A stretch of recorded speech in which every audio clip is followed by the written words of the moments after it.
വിഷുവിന് ഇൻസ്റ്റൻറ്റ് പുളിഞ്ചി ആക്കാം. ഇത് ഞാൻ ഉണ്ടാക്കുന്ന രീതിയാണ്. അതിനൊരു പാൻ വെച്ചിട്ടുണ്ട്. വെളിച്ചെണ്ണ ആവശ്യത്തിന് ഒഴിച്ച് കൊടുക്കുന്നുണ്ട്. കടുക് ഇട്ട് പൊട്ടിച്ചെടുക്കുന്നുണ്ട്. പിന്നെ ഇഞ്ചി കുറച്ച് കൂടുതൽ ചേർക്കുന്നുണ്ട് കേട്ടോ. ഇതിന് ഈ ഭാഗത്തൊക്കെ ഇഞ്ചിക്കറി എന്നും പറയും. പുളിഞ്ചിയുടെ അതേ രീതി തന്നെ ഇഞ്ചി കുറച്ച് കൂടുതൽ ചേർക്കും. പിന്നെ പച്ചമുളക് കുറച്ച് പഴുത്തതാണ് ഇട്ടേക്കുന്നത്. അധികം ഇട്ടിട്ടില്ല, അതുകൊണ്ട് എരിവ് കൂടുതലുണ്ടാവും. പച്ചമുളക് കൂടുതൽ ചേർത്തിട്ടാണ് സാധാരണ പുളിഞ്ചി ഉണ്ടാക്കൽ. പിന്നെ കരിവേപ്പില ഇട്ടിട്ടുണ്ട്.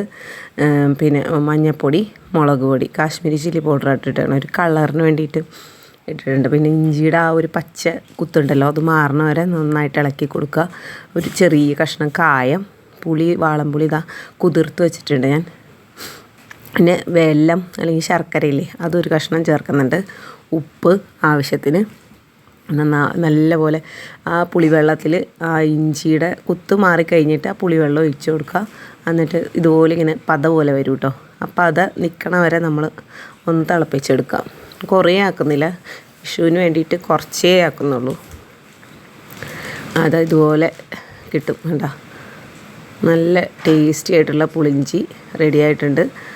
നമുക്ക് വെറുതെ തന്നെ ഇങ്ങനെ നക്കി കഴിക്കാൻ ഇഷ്ടമുള്ളവർക്ക് അത് വെറുതെ ഇങ്ങനെ നക്കി കഴിക്കാൻ തന്നെ നല്ല ടേസ്റ്റ് ആയിരിക്കും.